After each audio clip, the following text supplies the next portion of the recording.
بسم اللہ الرحمن الرحیم۔ حضرت نبی کریم صلی اللہ علیہ وسلم نے سورۃ الکافرون کی چند خصوصیات بتائی ہیں، جن میں سے کچھ خصوصیات میں آپ حضرات کے سامنے بیان کروں گا۔ نبی کریم صلی اللہ علیہ وسلم نے فرمایا کہ اگر کوئی شخص رات کو سونے سے پہلے اپنے بسترے پر جانے سے پہلے جب اپنے بسترے پر جانے لگے انسان تو قل یا ایھا الکافرون پڑھا کرے تو وہ بہت ساری بلاؤں اور شیاطین سے محفوظ رہے گا۔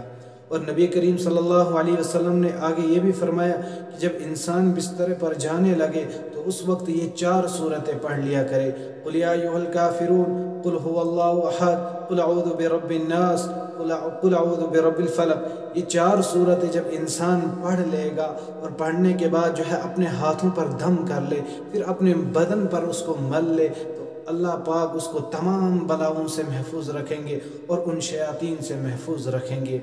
یہ عمل انسان کو اپنانا چاہیے، کیونکہ آپ علیہ السلام کا یہ معمول تھا۔ آپ علیہ السلام اس طریقے سے کیا کرتے تھے، اور اسی طریقے سے اور ایک خصوصیت اس کی یہ ہے، ایک مرتبہ جبیر ابن مطعم رضی اللہ تعالی عنہ سفر اکثر و بیشتر کیا کرتے تھے۔ ان کو سفر میں بہت ساری پریشانیاں آتی تھی، ان کو تکلیفیں اٹھانی پڑتی تھی سفر کے اندر۔ تو نبی کریم صلی اللہ علیہ وسلم نے فرمایا، اے جبیر، کیا میں تمہیں ایک ایسا عمل نہ بتاؤں جس کی وجہ سے آپ سفر میں خوشحال رہیں گے، آپ کو فکر و فاقے نہیں لگیں گے؟ تو جبیر ابن مطعم رضی اللہ تعالی عنہ نے کہا، یا رسول اللہ صلی اللہ علیہ وسلم، کیوں نہیں؟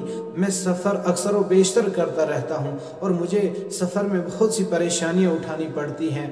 تو نبی کریم صلی اللہ علیہ وسلم نے فرمایا، جب آپ سفر پر نکلو تو یہ قل یا ایھا الکافرون پڑھ لیا کرو، اس کی تلاوت کر لیا کرو، آپ سفر آسانی سے کر لیں گے، خوشحالی سے کر لیں گے، آپ کو سفر میں کوئی تکلیف نہیں ہوگی۔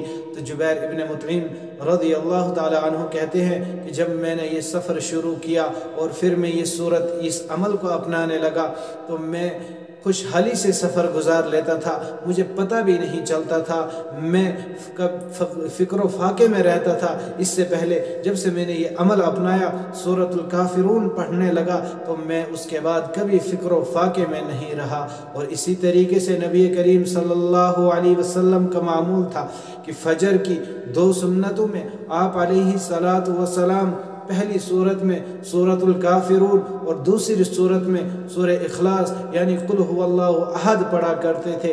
اس لیے ہمیں بھی چاہیے کہ ان نمازوں میں سنتوں میں سورۃ الکافرون کا بکثرت پڑھا کریں۔ اور مغرب کی نماز میں بھی آپ صلی اللہ علیہ وسلم کا معمول تھا کہ مغرب کی سنتوں میں بھی آپ صلی اللہ علیہ وسلم پہلی رکعت میں قل یا ایھا الکافرون، دوسری رکعت میں سورہ اخلاص پڑھا کرتے تھے۔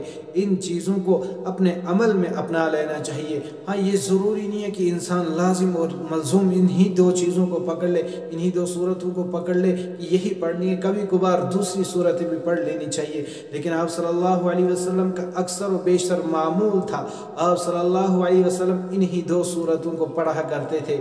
فجر کی 2 سنتوں میں اور مغرب کی 2 سنتوں میں آپ صلی اللہ علیہ وسلم ان 2 صورتوں کو بکثرت پڑھا کرتے تھے۔ اور ایک مرتبہ نبی کریم صلی اللہ علیہ وسلم کو ایک بچھو نے کاٹ لیا، تو جب بچھو نے کاٹ لیا، آپ صلی اللہ علیہ وسلم نے نمک لایا اور نمک کو پانی کے اندر ملایا۔ جب پانی کے اندر ملایا تو اس جگہ پر ڈالتے رہے جہاں پر بچھو نے کاٹ لیا تھا، اور سورۃ الکافرون کی تلاوت کر رہے تھے، تو اللہ پاک نے اس کی تاثیر کی وجہ سے، اس سورت کی وجہ سے وہ زہر زائل ہوتا رہا۔ وہاں پر پانی ڈالتے رہے اور سورۃ الکافرون پڑھتے رہے، وہ زہر نکلتا جاتا رہا۔ اس لیے ہمیں ان چیزوں کو اپنانا چاہیے، ان کی طرف دھیان دینا چاہیے۔ اللہ پاک ہم سب کو کہنے سننے سے زیادہ عمل کی توفیق عطا